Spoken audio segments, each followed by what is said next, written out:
और जब आहान ने उस ब्रीफकेस को खोला तो शनाया और आहान उस ब्रीफकेस के अंदर जो भी था उसे देखकर शनाया की आंखें खुली की खुली रह गई। उसने हैरानी के मारे कहा, व्हाट द हेल? उस ब्रीफकेस में ऐसा क्या था जिसे देखकर शनाया इतनी हैरान हो गई थी? क्या विकी भाई ने कोई नया मसला खड़ा कर दिया था? उस ब्रीफकेस में 50 लाख रुपए कैश थी, जैसा कि विकी भाई ने थोड़ी देर पहले रेस्टोरेंट में कहा था।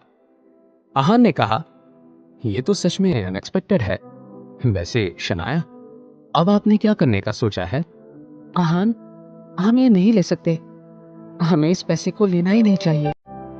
पता नहीं उस विकी भाई ने ये पैसा किसी की जान लेकर कमाया होगा। आहान ने जब शनाया की ये बात सुनी तो उसने चेहरे पर एक हल्की मुस्कान लाई। शनाया ने वो ब्रीफकेस को बंद करने का मन बना लिया। जैसे ही उसने ब्रीफकेस को बंद करने के लिए अपना हाथ लगाया, शनाया की नजर एक नोट पर पड़ी। शनाया ने आहान की तरफ एक नजर देखा और फिर उस नोट को उठाकर पढ़ने लगी। मिस शनाया, मैं जानता हूं आप ये पैसे लेने से मना कर देंगी, लेकिन ये पैसे शौर्य गिल ने आखिरी बार आपको किडनैप करने के लिए दिए थे। सच कहूं तो अपनी उस हरकत के लिए मैं शर्मिंदा हूं, इसलिए माफी के तौर पर यह आपको वापस भेज रहा हूं। उम्मीद है आप मुझे माफ कर देंगी। ये जानने के बाद कि शौर्य ने विकी भाई को पैसे दिए थे, शनाया ने आहान से कहा, मैंने बहुत सोचकर ये फैसला लिया है। अब तो हम ये पैसे रख ही लेते हैं। हमारा भी तो नुकसान हुआ है। यह सुनकर आहान ने हामी भर दी। कुछ सोचने के बाद शनाया ने आहान से कहा, हम आधे पैसे रख देंगे और बाकी के आधे मतलब 25 लाख रुपए को दे देंगे, ओके? आहान को इस सब से कोई प्रॉब्लम नहीं थी। रात के डिनर के बाद सारा काम खत्म करके आहान अपने कमरे में चला गया। वो बिजनेस के बारे में कुछ डिस्कस करने के लिए मिस्टर विक्रम को कॉल करने ही वाला था कि आहान के कमरे के दरवाजे पर किसी के नॉक करने की आवाज आई। आहान ने अपना फोन रख दिया और कहा, आ जाइए।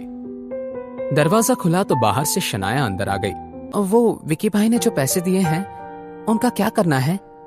हमारे पास 25 लाख रुपए हैं, क्या किया जाए?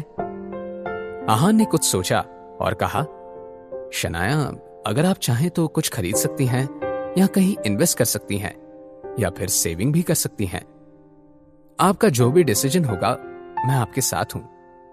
आहान की बात सुनने के बाद शनाया को याद आ गया कि आज पूरा दिन रूपल की शरारत की वजह से आहान को उसके दोस्तों में कितनी बातें सुननी पड़ी थी। एकदम से शनाया के दिमाग में एक आइडिया आया और वो मुस्कुराते हुए कहने लगी, आहान, मैंने सोच लिया है कि मुझे उन 25 लाख रुपयों से क्या करना है। देखना तुम अभी हाँ कर रहे हो, बाद में मना मत करना। आहान समझ नहीं पा रहा था कि शनाया इतना इंसिस्ट क्यों कर रही है। हाँ शनाया, आप जो भी चाहती हैं मैं आपको सपोर्ट करूंगा। कंफर्मेशन मिलने के बाद शनाया ने अपना फैसला सुनाते हुए कहा, तो फिर हम इन पैसों से तुम्हारे लिए एक कमाल की कार खरीदेंगे। शनाया, इस सब की क्या जरूरत है? मैं कार का क्या करूंगा? आपको मेरे लिए इतना खर्चा करने की जरूरत नहीं है। अब क्या मेरा तुम पर इतना भी हक नहीं है? अब आहान क्या कह सकता था। उसने बहुत ही हेल्पलेस होकर कहा, ऐसी बात नहीं है। यह सुनते ही शनाया ने कहा, तो फिर तय रहा, कल सुबह जाकर हम कोई अच्छी सी कार खरीदते हैं। अगली सुबह शनाया एक से एक कमाल की कार देख रही थी, मगर उसे आहान के लिए एक भी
हमेशा की तरह आहान ने इस डिसीजन में शनाया का साथ दिया। थोड़ी ही देर बाद आहान और शनाया अपनी नई कार में बैठे हुए थे। शनाया ने आहान से कुछ कहा, तो चलें? शनाया बहुत एक्साइटेड थी। आहान ने हामी भर दी और कार शुरू की। दोनों के लिए भी ये राइड बहुत ही यादगार होने वाली थी।